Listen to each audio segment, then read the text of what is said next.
What is going on YouTube? This is Acid Root. So this is part 20 of the Super Mario World playthrough. So as you just saw, we're 73 exits in as far as those pitches going to happen along with it. So there's just a few more to kind of get to.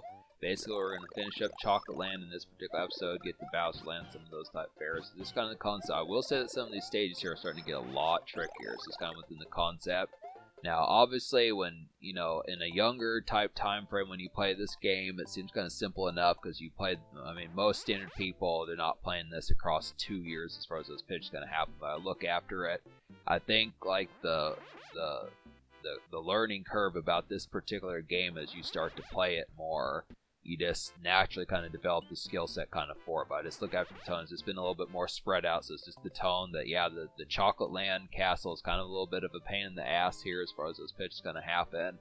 It's kind of had me, this is kind of more annoying than some of the stuff further up to this point, but I look after it's probably how Bowser Land's going to wind up being. But I realize that Super Mario World, obviously with this game being a classic, is good enough to be able to say, but this is the reality that some of this is maybe a little bit more frustration than what I remember from this game. But probably the last time I had attempted to beat this game in terms like just something, in terms like actually getting the ending, not just playing like a couple stages that I liked or something, was probably back, I want to say either like maybe as far back as like 1999 or 2000. It's been like a quarter century since I've really played this game with the actual intention to beat it. It's been a while.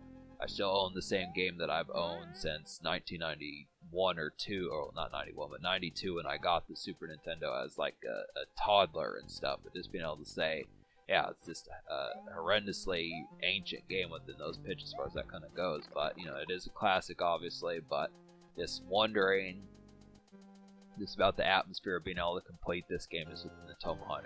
It is a bastard and a half at times just within the tones. Even these particular areas here with the buzzsaws are just kind of the concept that you have to kind of have like pixel perfect timing within a lot of this. It really brings out your game skills as far as those pitches going to happen, which is interesting because I originally thought that this game was a little bit more balanced, but it does have some toughness factor about it. Kind of the reason why I haven't attempted Zelda: A Link to the Past. That's a game that I'm sure within enough bounty, it's not to say I have the community to question that, but just within the tone of just wondering hey, are you gonna mess with Zelda: Link to the Past or something like that, revamp that one from 2016? I would like to, and that's probably one of my favorite Zelda games just within the pitch, but I just look after it. It is kind of a royal pain. Not so much the light world side of things, but just definitely the concept of talking about the later dungeons in that game just really get to be a real pain in the ass, I would have to say. And it is kind of the concept. I realized what I would probably do is I'd probably beat 60-70% of the game, and then the last 30, 25%, 26% of the game would probably wind up just consist of me kind of putting it off. A game that I could probably play the first year or so, getting through most of the game, and then the last 3 or 4 dungeons would probably be something that could take 7 or 8 months or more. So I don't know. I would like to do it and look in retrospect. When I look after that game in hindsight, I would definitely say it'd probably be a pretty classic playthrough because I probably would get all the weapons and the heart pieces. But even that, some of the heart pieces in that game are kind of based upon luck. So it'd probably be a lot of trial and error, just some goofy stuff that would probably happen there, but this is kind of the concept, just question if I'd want to do it. It's at least a possibility, but it's kind of the same thing. I kind of question about trying to attempt Super Metroid again. I did, if you question where that particular playthrough went, that might as well be a canceled playthrough. Originally, I was going to do that back in the summer of 2020, but when I had Cobalt come over and we tried to figure out what to do for me to get more episodes, and then the save file got deleted. I just didn't feel like going back to where that was, just in case folks don't know what happened with that. Just when I stopped with episode 7 or 8, it was just kind of the concept about it, but I just didn't want to play through that game as far as this pitch can happen, which I guess was somewhat of an okay thing, just because that is a game.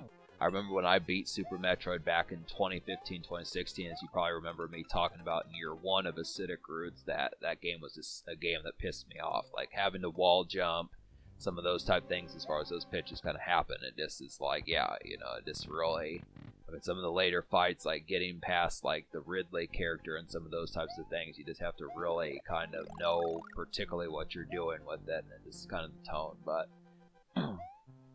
So yeah, it's 2 games. I don't know, they're kind of up in the air. I do at least have some ones planned after this one, but hopefully we should be able to get Super Mario World done. I mean, I realize that, I did this new gameplay segment, which you're going to see the second half of this one in part 21.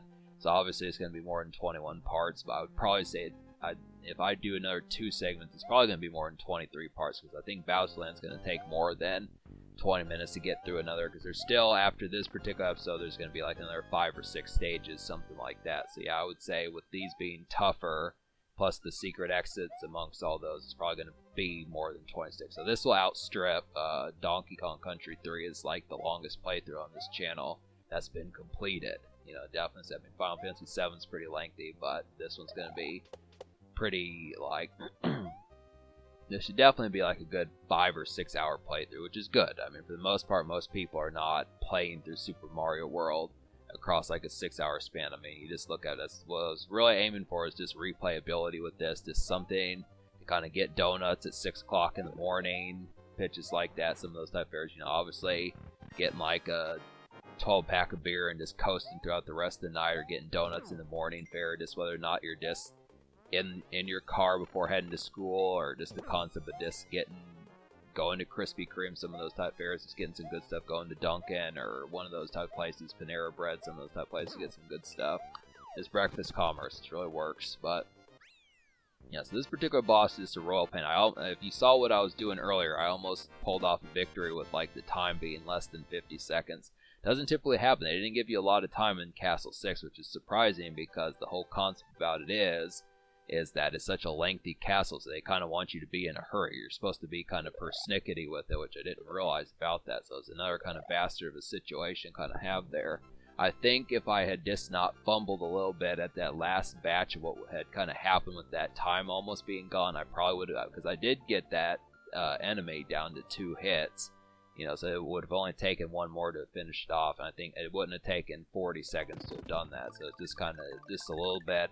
I mean, it just is jostling. It's just kind of the concept, when that time starts really getting frenetic and it just starts making you, I think they do that on purpose, and they know that they're doing that, but it is, the tone is something that kind of nerve-wrack you a little bit to hurry up. But I mean, it is dope. I don't know if Mario games nowadays do that as much, and it's not as much emphasized just because most of them aren't time limits. That was definitely something back in like the 80s and 90s, was like, hurry the hell up, get to hurry the hell up and just figure it out, and stop dicking around, just within the tone.